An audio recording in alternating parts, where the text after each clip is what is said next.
आज दूसरे स्कंद का दूसरा अध्याय। भगवान के स्थूल और सूक्ष्म रूपों की धारणा तथा क्रम मुक्ति और सद्य मुक्ति का वर्णन। आचार्य जी, नारायण नारायण, माफ जी कीजिएगा, दूसरा शुरू करने से पहले एक बात खाली पूछनी थी पहले के बारे में। इस पहला जो अध्याय वो संपूर्ण हो, उसमें कोई श्लोक मतलब जो नोट डाउन करने जैसा नहीं है या है? एक 36वां कुछ बताया था शायद आपने कल, हाँ 36वां है ना? तो वो एक ही है, रहेगा ना इसमें? मुख्य और अंतिम वाला तो वो रहेगा ही रहेगा सब में, हाँ जी, है ना? हाँ, तो सिर्फ मुझे ये बताइए कि ये 36वां क्यों है, क्योंकि बाकी सारे श्लोक में भी तो वर्णन ही हुआ है ना समग्र रूप का। 36वें की विशेषता आपको समझ में आ रही होगी। हाँ मैंने बताता हूँ। पढ़ा। हाँ हाँ जी, हाँ जी, बताइए, आप बताइए। तरह तरह के पक्षी उनकी अद्भुत रचना कौशल है। जी स्वयंभू मनु उनकी बुद्धि है जी और मनु की संतान मनुष्य उनके निवास स्थान है। हाँ जी गंधर्व विद्याधर चारण और अप्सराएं उनके षडज आदि स्वरों की स्मृति हैं। दैत्य उनके वीर हैं। जी आप पढ़ोगे तो आपको इस जी श्लोक में विशेषता अपने आप नजर आएगी। हाँ जी, बिल्कुल बिल्कुल। जी सारी आचार्य महत्वपूर्ण बातों का समावेश है इसमें। जी आचार्य अंतःकरण में बुद्धि सबसे ज्यादा महत्वपूर्ण मानी जाती है, इसलिए बुद्धि का वर्णन है यहाँ पे। और स्वयंभू मनु को बुद्धि कहा है। जी, ठीक है, ठीक। मनु की संतान मनुष्य हम हैं, हम्म, हम उनके निवास स्थान है। भगवान के हम निवास स्थान है। अच्छा। भगवान हमारे हृदय प्रदेश में रहते हैं। हमने गीता में 3 जगह पढ़ा है। हाँ जी, बिल्कुल बिल्कुल। गंधर्व विद्याधर चारण और अप्सराएं उनके हम्म, स्वरों की स्मृति है। 6 स्वर माने गए हैं ना। हाँ जी जी, सारे गामा पा 7 स्वर, सॉरी, हाँ 7। सात, हाँ सारे गामा पाधानी सा। सा, जी और दैत्य उनके वीर्य हैं। वीर्य कहते हैं शक्ति को, सामर्थ्य को। तो दैत्यों हम्म, में जो शक्ति आई है वो भगवान की शक्ति है, दैत्यों की अपनी नहीं है। सबसे ज्यादा जी शक्तिशाली दैत्य माने गए हैं। हाँ बिल्कुल। देवताओं से भी अधिक शक्ति दैत्यों में है। जी दैत्यों जी। की माया भी देवताओं की माया से ज्यादा शक्तिशाली नहीं है। हम्म, इसलिए इस श्लोक को विशेष महत्व दिया गया है। जी आचार्य जी, ठीक है। दूसरा अध्याय हम गीता जी में 8वें अध्याय में पढ़ चुके हैं। क्रम मुक्ति और सद्य मुक्ति, उसी का वर्णन यहाँ भागवत में भी आ रहा है।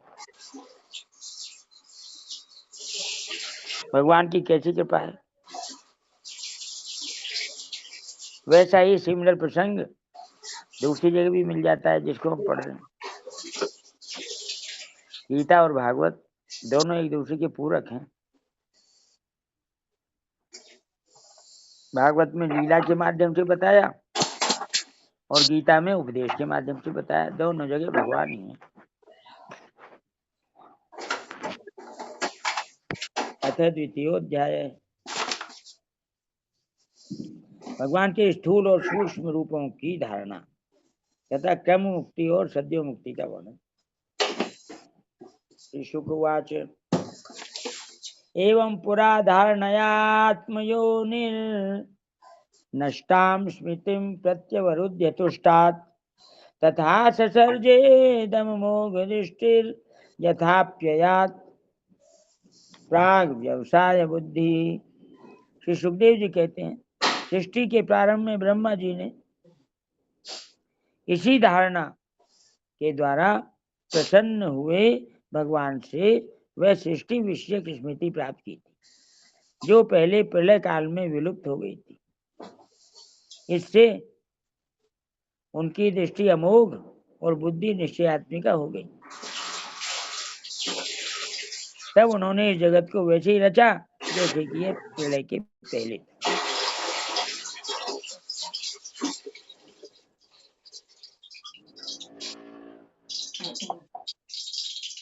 याद आ गई, इसमें तेल लपटा।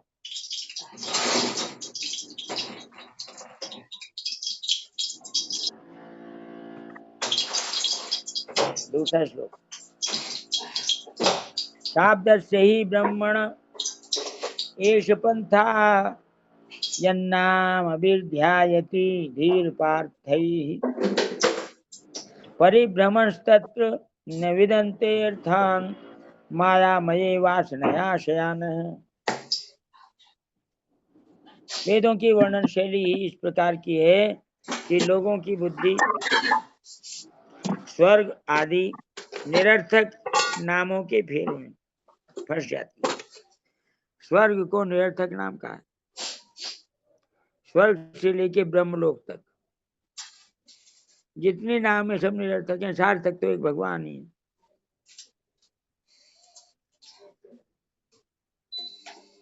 वेदों की वर्णन शैली इस प्रकार की है कि लोगों की बुद्धि स्वर्ग आदि निरर्थक नामों के फेर में फंस जाती है।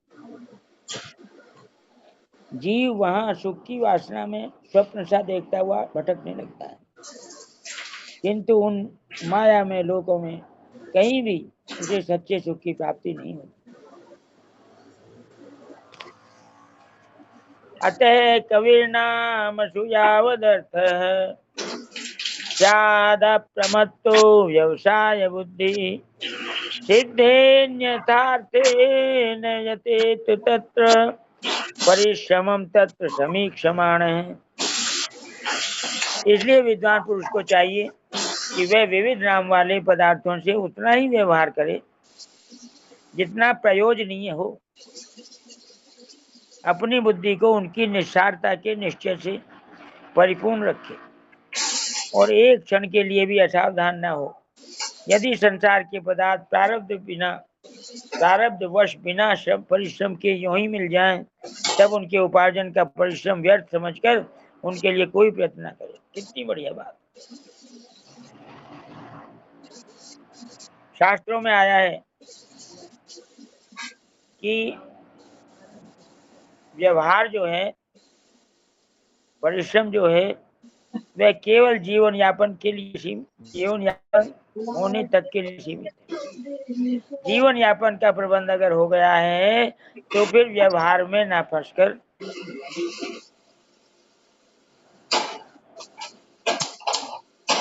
व्यवहार अर्थात जीवन यापन के लिए जो जीविका उपार्जन होता है उसमें व्यर्थ समय बर्बाद न करके भगवान की स्मृति में लगे, भगवान के भजन में लगे। शरीर निर्वाह मात्र के लिए चाहिए हमको जो कुछ चाहिए, क्योंकि शरीर को साधन धाम कहा गया। धाम सुरक्षित रहेगा तो साधन का कार्य सुचारू रूप से चलेगा। इसलिए भोजन आदि जितनी भी आवश्यकताएं हैं वे उनका प्रयोजन है कि हम भजन में लगे रहें, भजन में व्यवधान न पड़ने पाए। यदि संसार के पदार्थ प्रारब्धवश बिना परिश्रम के यूं ही मिल जाएं, तब उनके उपार्जन का परिश्रम व्यर्थ समझकर उनके लिए कोई प्रयत्न न करे। चौथा श्लोक, सत्यां क्षितौ किं कशिपो प्रयासैर्बाहौ स्वसिद्धेयुपबर्हणैः किं सत्यञ्जलौ किं पुरुधान्नपात्या दिग्वल्करादौ सती किं दुकूलैः। कितना बढ़िया श्लोक। जब जमीन पर सोने से काम चल सकता है, हमारी जब जमीन पर सोने से ही काम चल सकता है, तब पलंग के लिए प्रयत्न करने से क्या प्रयोजन। जब भुजाएं अपने को भगवान की कृपा से स्वयं ही मिली हुई हैं, तब तकियों की क्या आवश्यकता। जब अंजलि से काम चल सकता है, तब बहुत से बर्तन क्यों बटोरें। वृक्ष की छाल पहनकर या वस्त्रहीन रहकर भी यदि जीवन धारण किया जा सकता है तो वस्त्रों की क्या आवश्यकता है।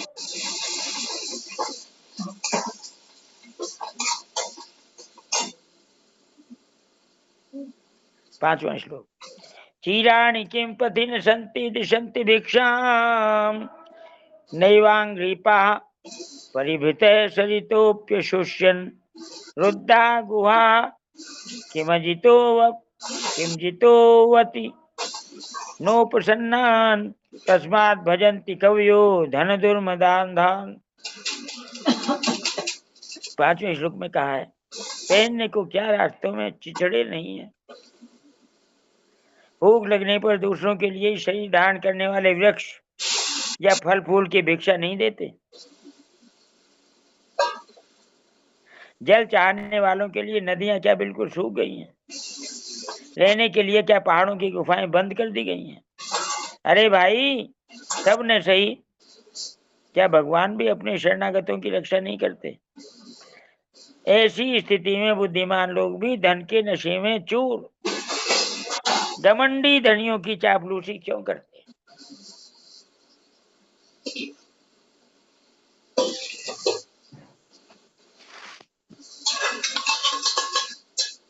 6वां श्लोक,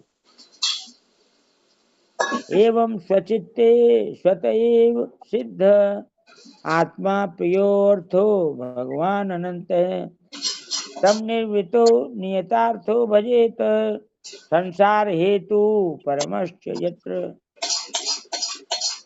इस प्रकार विरक्त हो जाने पर अपने हृदय में नित्य विराजमान स्वतः सिद्ध आत्मस्वरूप परम प्रियतम परम सत्य जो अनंत भगवान है, बड़े प्रेम और आनंद से दृढ़ निश्चय करके उन्हीं का भजन करें, क्योंकि उनके भजन से जन्म मृत्यु के चक्कर में डालने वाला अज्ञान का नाश हो जाता है।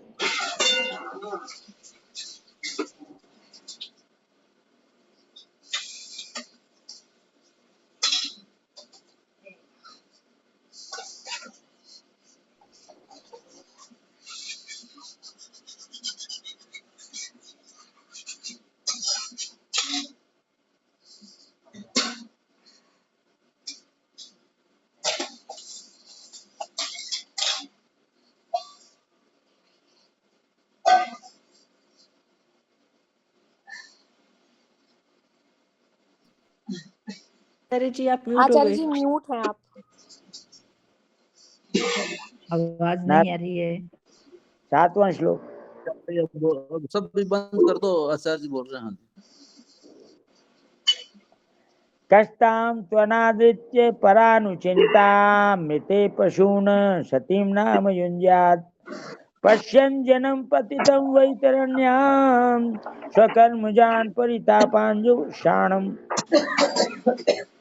7वें श्लोक में कहते हैं, पशुओं की तो बात अलग है, परंतु मनुष्यों में भला ऐसा कौन है जो लोगों को इस संसार रूप वैतरणी नदी में गिरकर अपने कर्मजन्य दुखों को भोगते हुए देखकर भी भगवान का मंगल में चिंतन नहीं करे। इस असत विषय भोगों में ही, इन असत विषय भोगों में ही अपने चित्त को भटकने देगा। दूसरे स्कंद बड़ा विशेष है, जैसे गीता का दूसरा अध्याय है, ऐसे ही दूसरा स्कंद का ही पहला अध्याय है। आगे भी आएंगे। भगवान ने दूसरे अध्याय में 11वें श्लोक से 30वें श्लोक तक सत्य असत का ज्ञान कराया। रोना झींकना जितना होता है सब असत के लिए होता है। भगवान ने कहा कि असत का त्याग ही कर दो, असत तो त्याज्य है, सत्य में स्थित रहो। वही बात यहाँ चल रही है। 8वां श्लोक, केचित् स्वदेहान्तर्हृदयावकाशे प्रादेश मात्रं पुरुषं वसंतम चतुर्भुजं कंजरथांग शंख गदाधरम धारणया स्मरन्ति। कोई कोई साधक अपने शरीर के भीतर हृदयाकाश में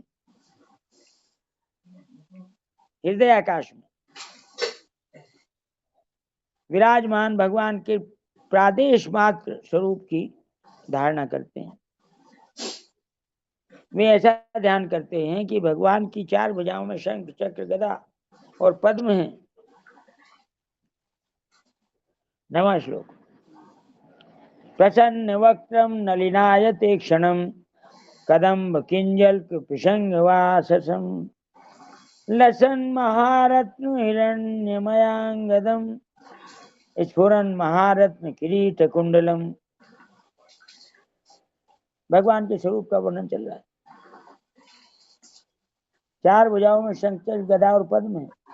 उनके मुख पर प्रसन्नता झलक रही है। कमल के समान विशाल और कोमल नेत्र हैं। कदम के पुष्प के केसर के समान पीला वस्त्र धारण किए हुए हैं। भुजाओं में श्रेष्ठ रत्नों से जड़े हुए सोने के बाजूबंद शोभायमान है। सिर पर बड़ा ही सुंदर मुकुट और कानों में कुंडल हैं, जिनमें जड़े हुए बहुमूल्य रत्न जगमगा रहे हैं।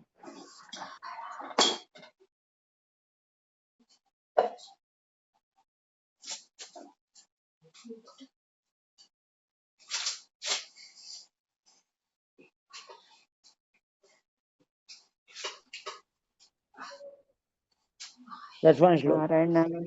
आचार्य जी 8वें श्लोक से इसको IMP करे क्या, मतलब ये इन श्लोकों को? अब बहन जी ये भागवत जो है ना, सारा ही IMP है जी ठीक है। नारायण इसमें नारायण। अनइम्पोर्टेंट कुछ भी नहीं है, क्योंकि सब भगवान की लीला है। और परम भागवत परीक्षित महाराज सुखदेव जी भगवान के स्वरूप है और परीक्षित जी भागवत है, भगवान के भक्त हैं। तो भक्त और भगवान का संवाद चल रहा है। अब इसमें कौन सा अनइम्प होगा? सारे इम्पोर्टेंट है। आपको जो अच्छा लगे उसे अपना लो, नोट कर लो। आचार्य जी नारायण नारायण। उन्निद्र हृत पंकज कर्णिकालये योगेश्वरास्थापित पाद पल्लवम श्रीलक्ष्मणं कौस्तुभरत्न कंधरम अम्लान लक्ष्म्या वनमालया चित्तम। उनके चरण कमल योगेश्वरों के खिले हुए हृदय कमल की कर्णिका पर विराजित हैं। भगवान के चरण कमल योगेश्वरों के खिले हुए हृदय कमल की कर्णिका पर विराजित हैं। आपने सुना होगा योगेश्वर जो होते हैं, जो योगी लोग होते हैं, उनका हृदय कमल खिल जाता है, उसमें भगवान के चरण विराजमान हैं। उनके हृदय पर श्रीवत्स का चिन्ह, एक सुनहरी रेखा है। कहाँ है हमारे भाई जी? कौन से आचार्य जी? अरे वो वाले सबसे बड़े जो हैं। सबसे बड़े वाले तो अभी आजकल थोड़ी तबीयत ढीली है। वो मोहनलाल जी की क्या? हाँ हाँ हाँ, थोड़ा सा उनको आज तो खैर उनके को गुजर गया, इसलिए थोड़ा उनको जाना पड़ गया। हाँ, मुझे लगता था वो सुस्त से रहते हैं, इसका मतलब तकलीफ सता रही है। हाँ, अभी थोड़ी तकलीफ सता रही थी 2-4 दिन से। तो यहाँ मैं ये बताना चाहता हूँ, बाकी सब लोग भी सुने, सबकी नॉलेज में है बात, कि भगवान का जो श्रीवत्स का चिन्ह है हृदय पर, उसके लिए लिखा है एक सुनहरी रेखा। अब ये सुनहरी रेखा जो है, ये क्या है? ये लक्ष्मी जी हैं, जो भगवान के हृदय पर सदैव विराजमान रहती हैं। श्रीवत्स का चिन्ह हम समझते हैं भृगु ऋषि के द्वारा मारा गया चरण का चिन्ह है, तो इसका मतलब वो नहीं है। उनके चरण कमल योगेश्वरों के खिले हुए हृदय कमल की कर्णिका पर विराजित हैं। उनके हृदय पर श्रीवत्स का चिन्ह अर्थात एक सुनहरी रेखा है। गले में कौस्तुभ मणि लटक रही है। वक्षस्थल कभी न कुमलाने वाली वनमाला से घिरा हुआ है। 11वां, विभूषितं मेखलयांगुलीयकैर्महाधनैर्नूपुरकङ्कणादिभिः स्निग्धामला कुञ्चित नीलकुन्तलैर्विरोचमानाननुहासपेशलम्। बहुत बढ़िया। वे कमर में करदनी, अंगुलियों में बहुमूल्य अंगूठी, चरणों में नूपुर और हाथों में कंगन आदि आभूषण धारण किए हुए। उनके बालों की लटें बहुत चिकनी, निर्मल, घुंघराली और नीली हैं। आंख बंद करके भगवान के रूप का ध्यान करना कितना उत्तम है। उनका मुख कमल मंद मंद मुस्कान से खिल रहा है। 12वां अधीन लीला शितेक्षणोल्लसत् भ्रूभंग संसूचित भूरि अनुग्रहम् ईक्षेत चिंतामयमेनमीश्वरम् यावन् मनोधारण यावतिष्ठते।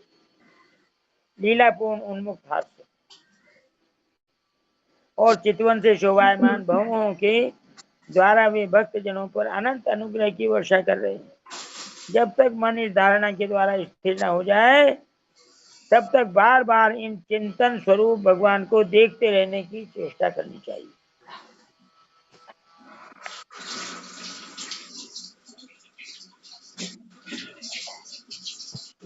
पृष्ठ संख्या 188, श्लोक संख्या 13। आचार्य जी प्रणाम। हाँ जी। आचार्य जी, घर में लड्डू गोपाल है तो उनके स्वरूप में हम चतुर्भुज का स्वरूप देखें क्या? चतुर्भुज का स्वरूप तो चतुर्भुज ही है। जो अभी अभी बताया आपने, इतना वर्णन किया, तो वो स्वरूप फिर उन्हीं में देखें। लड्डू गोपाल तो बाल स्वरूप है। जी। बालक के हाथ में कहाँ से आएंगे चतुर्भुज? चारों आयुध हमें तो हमेशा उनकी स्मृति रहती है ना। हाँ तो बढ़िया है, जो भी आपके पास रूप है आप उसी में भगवान के बाल रूप का ध्यान भी आएगा आगे, और रामायण में भी आया है, तो उसी का करना चाहिए। प्रणाम प्रणाम। काकभूषुंड जी ने लौ महर्षि से पूछा था ध्यान बाल रूप का।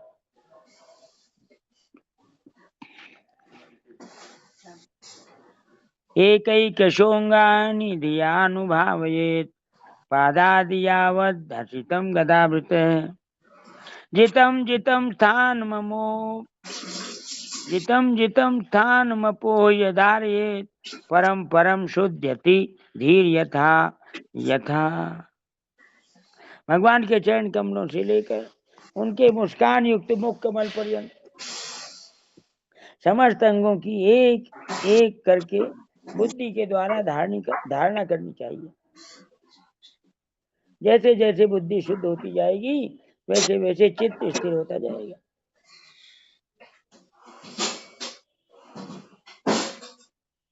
बुद्धि की शुद्धता से चित्त की स्थिरता का संबंध है। अंतःकरण चतुष्टय कहा जाता है। मन बुद्धि चित्त अहंकार आपस में चारों का मेल है, संबंध है, एक दूसरे से प्रभावित होते हैं। जैसे जैसे बुद्धि शुद्ध होती जाएगी, धारणा करने से बुद्धि शुद्ध होती है। भगवान के चरण कमलों से लेकर उनके मुस्कान युक्त मुख कमल पर्यंत समस्त अंगों की एक एक करके बुद्धि के द्वारा धारणा करनी चाहिए। जैसे जैसे बुद्धि शुद्ध होती जाएगी वैसे वैसे चित्त स्थिर होता जाएगा। जब एक अंग का ध्यान ठीक ठीक होने लगे तब उसे छोड़कर दूसरे अंग का ध्यान करना चाहिए। 14वां श्लोक। यावन्न जायेत परावरेस्मिन् विश्वेश्वरे दृष्टि भक्ति योग तावत् स्थवीय पुरुषस्य रूपम क्रियावसाने प्रयतः स्मरेत्। ये विश्वेश्वर भगवान दृश्य नहीं दृष्टा है।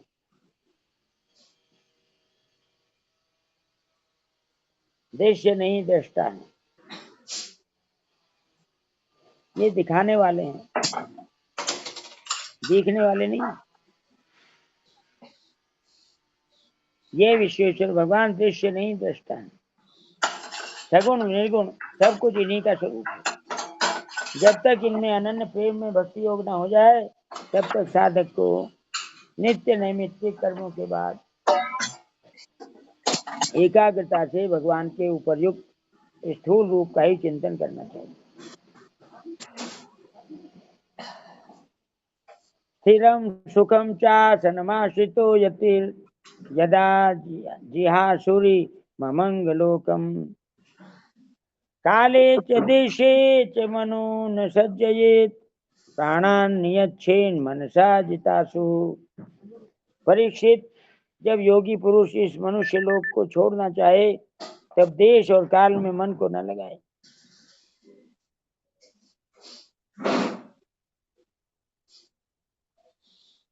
सुखदेव जी कह रहे हैं, परीक्षित, जब योगी पुरुष इस मनुष्य लोक को छोड़ना चाहे तब देश और काल में मन को न लगाए। सुख पूर्वक स्थिर आसन से बैठकर प्राणों को जीतकर मन से इंद्रियों का संयम करे।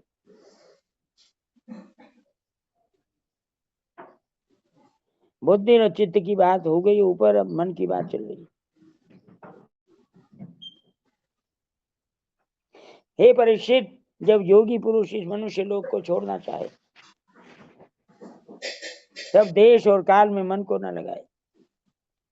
सुख पूर्वक स्थिर आसन से बैठकर प्राणों को जीतकर मन से इंद्रियों का संयम करे। तदनंतर 16वां श्लोक, मने स्वबुद्ध्या मलया नियम्य क्षेत्रज्ञ एताम निनयेत तमात्मनि आत्मानमात्मन्यवरुध्य धीरो लब्धो पुशांतिर्विरमेत कृत्यात्। तदनंतर अपनी निर्मल बुद्धि से मन को नियमित करके मन के साथ बुद्धि को क्षेत्रज्ञ में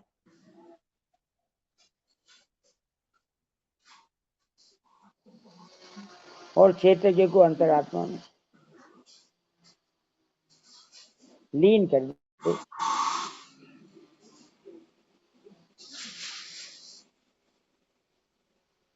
फिर अंतरात्मा को परमात्मा में लीन करके धीर पुरुष उस परम शांति में अवस्था में स्थित हो जाए। फिर उसके लिए कुछ कर्तव्य शेष नहीं रहता।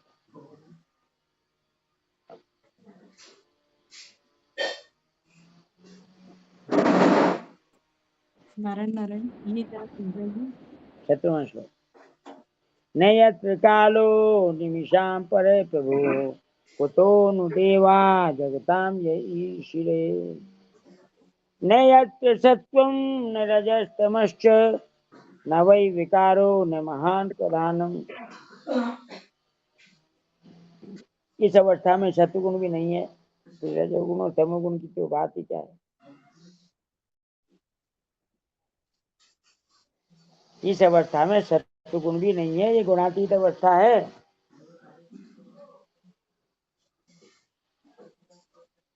फिर रजोगुण तमोगुण की तो बात ही क्या है।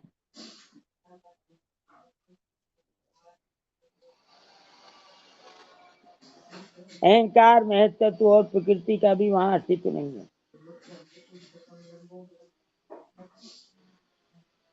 अहंकार महत्त्व और प्रकृति का भी वहां अस्तित्व नहीं है।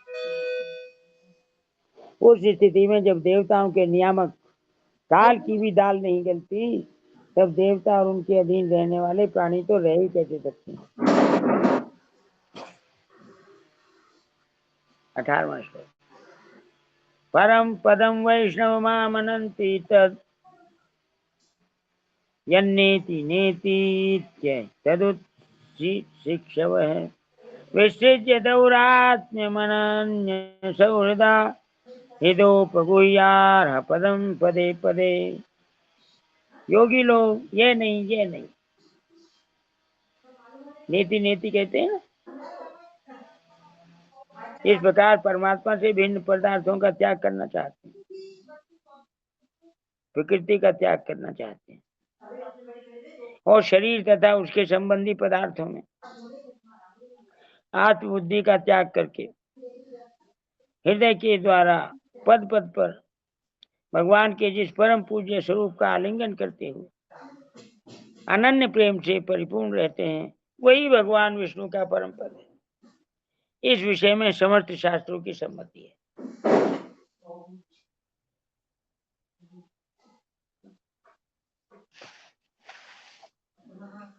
पृष्ठ संख्या 189, श्लोक संख्या 19। इत्थं मुनिस्तु परमे व्यवस्थितो विज्ञान दिग्वीर्य सुरंधित आशय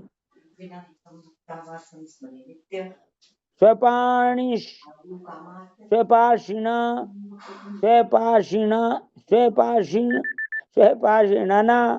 अपीड्य गुदम ततो नीलम स्थानेषु षट्सून नमयेत सृजत्क्रमः। ज्ञान दृष्टि के बल से जिसके चित्त की वासना नष्ट हो गई है, उस ब्रह्मनिष्ठ योगी को इस प्रकार अपने शरीर का त्याग करना चाहिए। पहले एड़ी से अपनी गुदा को दबाकर स्थिर हो जाए और तब बिना घबराहट के प्राण वायु को षट चक्र भेदन की रीति से ऊपर ले जाए।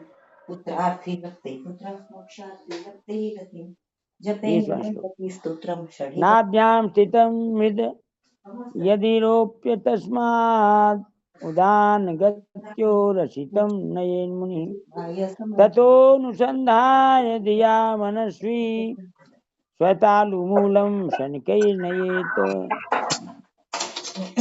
मनस्वी योगी को चाहिए कि नाभि चक्र मणिपूरक में स्थित वायु को हृदय चक्र अनाहत में, वहां से उदान वायु के द्वारा वक्षस्थल के ऊपर विशुद्ध चक्र में, और फिर उस वायु को धीरे धीरे तालु मूल में विशुद्ध चक्र के अग्रभाग में चढ़ा दे। हमने 8वें अध्याय में निर्गुण निराकार का और सगुण निराकार का ध्यान पढ़ा था, स्वरूप के बारे में पढ़ा था, वही वर्णन चल रहा है।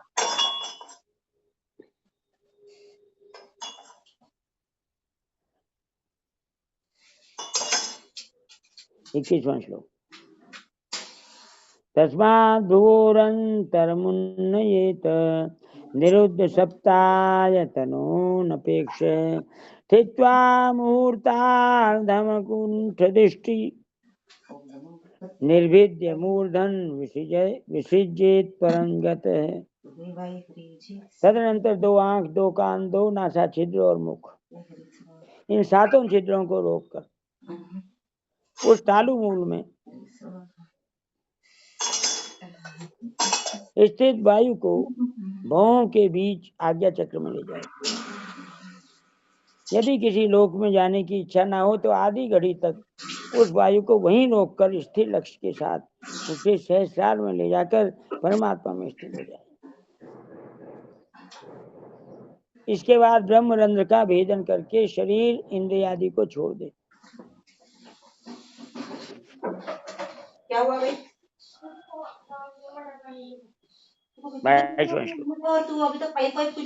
यदि प्रयास्यन् निपपारमेष्ठ्यं वैहायसानामुत यद्विहारम् अष्टाधिपत्यं गुणसन्निवाये सहैव गच्छेन् मनसेन्द्रियैश्च।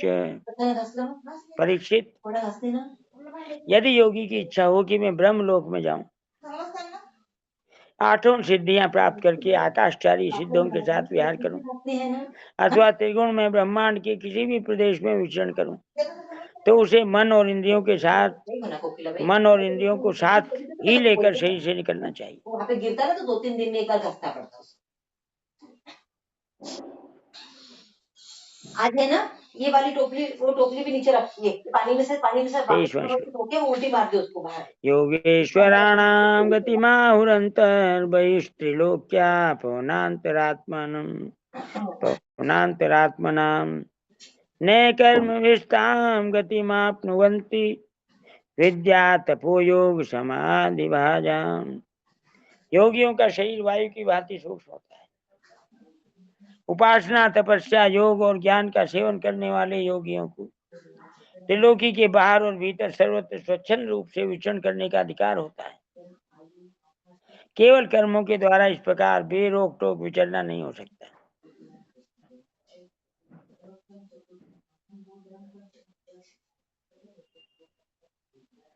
वैश्वानरं याति विहाय सागतः सुषुम्नया ब्रह्मपथेन शोचिषा विधूतकल्कोत हरेरुदस्तात् प्रयाति चक्रम निपुषै सुमारम। परीक्षित योगी ज्योतिर्मय मार्ग सुषुम्ना के द्वारा जब ब्रह्मलोक के लिए प्रस्थान करता है तब पहले वे आकाश मार्ग से अग्निलोक में जाते हैं। वहां उसके बच्चे कुचे मल भी जल जाते हैं। इसके बाद में वहां से ऊपर भगवान श्री हरि के शिशुमार नामक ज्योतिर्मय चक्र पर पहुंचता है।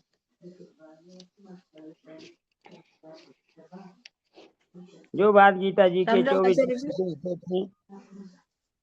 संक्षेप से बताई गई थी वो यहाँ विस्तार से बताई जा रही है। हाँ जी बोलिए।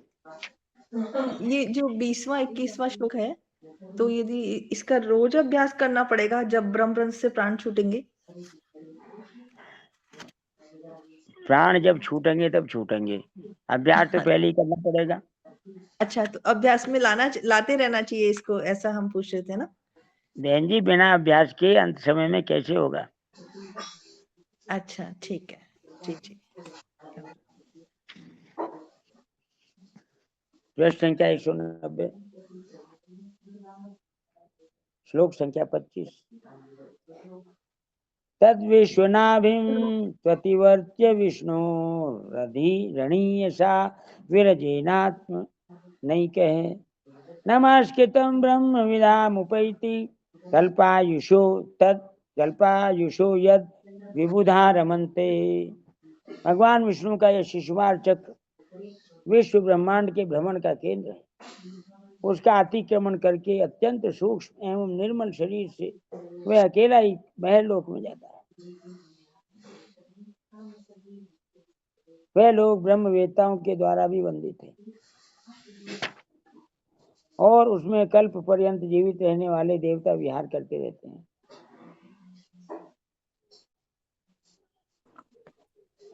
नारायण नारायण आचार्य जी, हरे कृष्ण। अग्निलोक जो 24 श्लोक में बताया गया है, ये आकाश मार्ग से पहले अग्निलोक जाता है, ये कौन सा लोक है?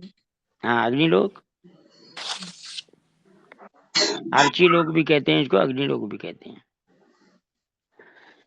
सूर्य लोक से छोटा है अग्निलोक, सूर्य लोक इससे बड़ा है। सूर्य का ही एक पार्ट है अग्नि। हरे कृष्ण आचार्य जी। ये जो शिशुमार चक्र लिखा है विश्व ब्रह्मांड के भ्रमण का केंद्र है, क्या ये ध्रुवलोक के आसपास का एरिया है? ध्रुवलोक तो बहन जी बहुत ऊपर है इनसे। ओके जी, तो ये एग्जैक्टली कहाँ हुआ? भगवान विष्णु का लोक कौन सा है? वैकुंठ। बस उसी के आसपास। ओके, हरे कृष्ण। अथो अनन्तस्य मुखानलेन दन्दयमानं स निरीक्ष्य विश्वं निर्याति सिद्धेश्वर जुष्टधिष्ण्यं यद्वै परार्ध्यं तदुपारमेष्ठ्यं। फिर जब प्रलय का समय आता है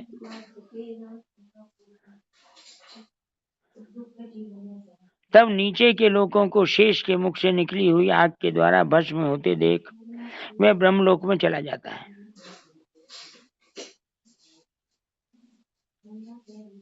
जिस ब्रह्मलोक में बड़े बड़े सिद्धेश्वर विमानों पर निवास करते हैं उस ब्रह्मलोक की आयु ब्रह्मा की आयु के समान ही 2 परार्ध की है।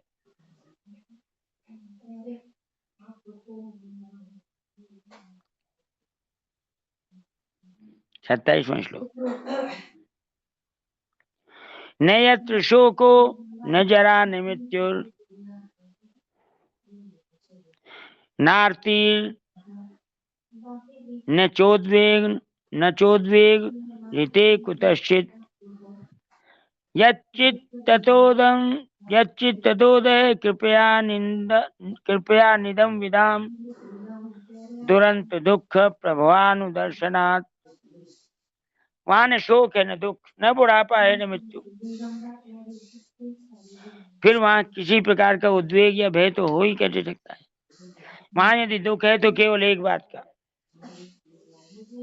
वह यही कि इस परम पद को न जानने वाले लोगों के जन्म मृत्यु में अत्यंत घोर संकटों को देखकर दयावश वहां के लोगों के मन में बड़ी व्यथा होती है।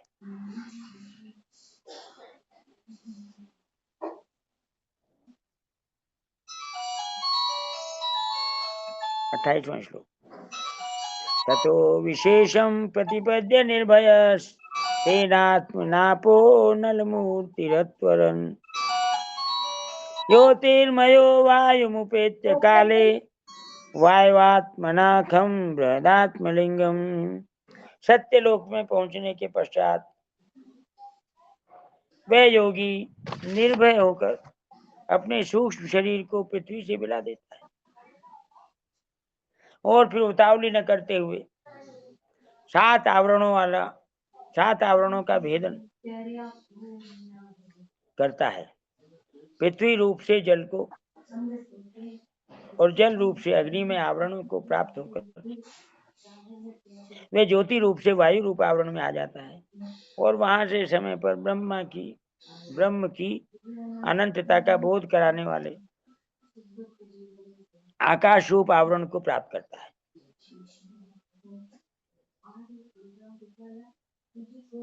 घ्राणेन गंधम रसनेन वैरसम रूपम तु दृष्ट्या श्वसनम त्वचैव श्रोत्रेण चापेत्य नभो गुणत्वम प्राणेन चाकूति मुपैति योगी। इस प्रकार स्थूल आवरणों को पार करते समय उसकी इंद्रियां भी अपने सूक्ष्म अधिष्ठान में लीन हो जाती।